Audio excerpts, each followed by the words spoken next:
We do quite a lot of events at Hope into Action. This is a picture taken on our annual retreat that we have for staff, as well as doing sort of spiritual things. We do some fun things as well. And we went paddleboarding. It was a beautiful day in the summer. And you can see me in the middle. I got quite enthusiastic. I think Kathy's holding on to me there. And anyway, it was a beautiful day, and I do get a bit over enthusiastic at times. And I thought it would be a good idea, because the day was so nice, to actually stand up on my paddleboard and jump in the water, which was fine, which was a good idea, until when I hit the water, I realised one thing, that I forgot to take my glasses off. And as I kind of came up to the surface, my glasses were going in the opposite direction, down to the very bottom of a very deep lake. And the problem was, my eyesight's pretty dodgy, and I had to give a number of talks at the retreat, and I couldn't see hardly anything. Fortunately, one of my colleagues lent me their glasses, which is very kind, very nice, very similar prescription. There was a bit of a problem that they were sunglasses. So there's me giving an inspirational address, looking like a blues brother. And today has been this theme about restoring hope. We hope everyone leaves this place today with more hope for themselves, for their community, for their church. Because as has been said, and as Mike said really clearly, we need hope more than ever in this country. Homelessness is complicated because it's made up of a number of different factors. The poverty of resources, the injustices of debt, and the unaffordability of housing. But also poverty of relationships, the epidemics of loneliness and isolation. And the poverty of identity, probably most deeply, low self-esteem, mental health problems, and the addictions that cluster around them. And it's vitally important what government can do. There is a structural, systemic problem that Mike spoke about. But as has been said, this isn't a collection of issues that can be solved by the government alone. Governments can allocate resources, but they're very limited in what they can do in terms of relationships and restoring identity. And I really believe we need a movement in this country. A movement with deep enough roots and strong enough conviction to fight all these three types of poverty. And I believe that history shows that it's probably only faith that has those deep enough roots and that strong enough conviction to bring about such a movement. Someone at Homeless Link, which is the network of homelessness agencies, said to me earlier this year, they said, "How come you can get 400 people to your conference?" And I said, there was one word answer to that question. I said, because of faith. Faith is what attracts people to Hope into Action. It's our most potent power. It's more important than the amount of our funding, the size of our turnover, the gloss of our website. The depth of our faith is our most important resource. And a lot of charities today aren't really fighting for societal change anymore, but really organizational survival. But the church shouldn't aspire to be just another service delivery organization or something that is co-opted to the state. We find our life when we give it away. And I think to become a movement that restores hope, there are 3 points I just want to make really quickly. It's about releasing resources, rebuilding relationships, and renewing identity. So firstly, releasing resources. There's a picture of Ed again here. We've opened 16 new homes this year, and each of them is because people have chosen to share their wealth and invest it in new houses. And 15 years ago, Ed and his wife Rachel decided to invest £30,000 of their own money into our first house here in Peterborough. That was a huge step for them. But actually, what it was a seed. This £30,000 has grown into an investment that they could never have imagined at the time. You know how much we've had invested in the 15 years since? It's not 30 times, it's not 60 times, it's not 100 times, it's 1,000 times. That 30,000 has grown into a snowball of over 30 million. And I believe that's just the start. There is no shortage of wealth in this country. It's how it's shared that's the issue. And I love the fact that Hope into Action doesn't just have a ministry to people affected by poverty, but as a ministry to those with wealth too. Jesus spoke so much about how we use our money.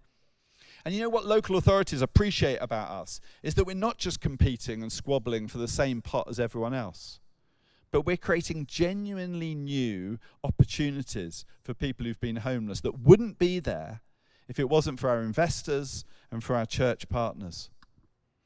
So that's releasing resources. Secondly, about rebuilding relationships. Susie's just been up to get her award, and it was brilliant last week to be hosted at her house in Norwich. She's been through street homelessness, through addiction, through imprisonment, but her situation is transformed. And she made me a great cup of tea, lovely cake. She's got a lovely house and a cracking garden. But critically, she's got a community. And this is her friendship and support team. Jessica and Nonnie from Norwich Cathedral, along with the subtly dressed Rach, who's our empowerment worker. And as they told me last week, they were so clear, this is not some one-way street of a benefactor having some nice sort of handing things down to some grateful recipient. It's a two-way street. There's mutuality. They've walked together, laughed together, cried together, and grown together. And as Mike referred to, there is a form of social action that has grown a lot in the last 20 years, which is essentially quite transactional, just about giving stuff out. I think that's very limited in what it can achieve. Mutuality is important because that's what genuine relationships are. They're a two-way street.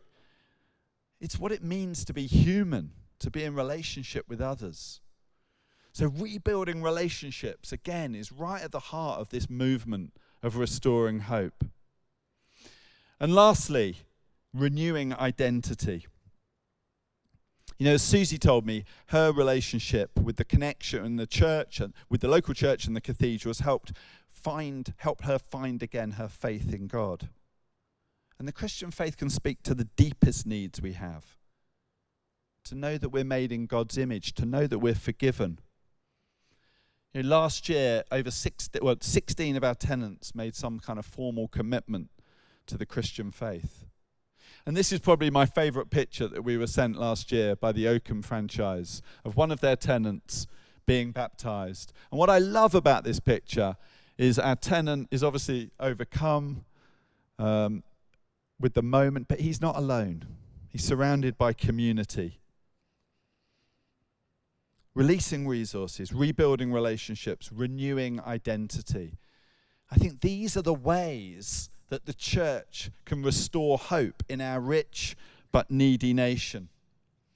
And I'm so pleased that so many of you have come today. It's so encouraging to be around so many wonderful people. There's people who are speaking on the platforms, but I know looking around, there's so many people I respect for what they're doing at a grassroots level. And we'd love you to go further on your journey with Hope into Action. If you want to just grab the brochure that you got, the conference brochure, can you just get that out your bag? That would be great if you can reach for that. And on the back page, there are 3 things that you could do to be more involved with Hope into Action. I'm going to start from the bottom up. The first one, we've already had a lot of conversation today with people interested in starting a franchise. And you can start the same journey that's been started in many towns and cities across the country. I think we're in 38 different locations now. And we've got a meeting on Tuesday the 18th of March with Stephen and Laura from the franchise team. So come along. You can book in on the website. If you're interested in starting a franchise, do come to that. Secondly, the next one up, investing in a house. We had an investors seminar earlier. If you have been prompted to think, a bit like first thing this morning, we heard from an investor about it's a proven way of investing capital in a way that is safe but also effective. If you've got money in an ISA, as this quote says, why am I investing in the rich when I could be lending to the poor? How can your money be put to work if that's something that's an option for you? Do get in contact with Jonathan. No commitment required. You can book to have a chat with him on that email there. And lastly, to talk about our Restoring Hope appeal this Easter. You know, we don't have government contracts. That gives us freedom, but it does give us a big fundraising job. I've got to be honest about that. It's a key part of my role to how we can have support. And some of you might know that in the supported housing world, we have higher rents than other places. Because of the support offered and because of the structure of the housing. And this can mean that there's a block towards people getting into work. And that's a block that Hope into Action's always been concerned about. Ed was always very concerned about it. And this is why we have a transition to employment fund. We have 34% of our tenants in some form of paid work. And especially we're concerned to help that transition into paid employment. And we have a bursary fund to help that transition, to make the rent more affordable as people step into paid employment. And we think paid employment is so important because it doesn't just give you resources. It helps you establish other relationships. It helps restore your identity. And this transition to employment fund costs us £26,000 to run each year. And we'd love you to think about, if you've been inspired by what you've seen today, if you've been inspired by the awards that you've heard, please consider a donation to Hope into Action to help us with that fund especially. That's the focus of our Easter appeal. I know that's not going to be possible for everyone, but if that's something that you can think about, then you can use that QR code. You've also just been sent an email. It will be landing in your boxes about now with a feedback form from today and also ways that you could contribute to that. So I'm just going to end by saying thank you so much for being here today. I'm going to hand things over to Kate just to say a final prayer.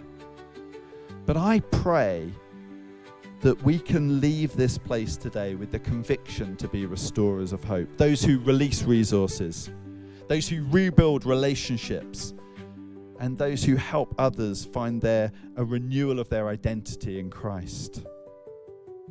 When we do these things, we'll be restorers of hope. We'll be the people that Isaiah spoke of in the verse that's framed today. Your people will rebuild the ancient ruins, raise up the age-old foundations. You will be called repairer of broken walls, restorer of streets with dwellings. Thanks for being here. Amen.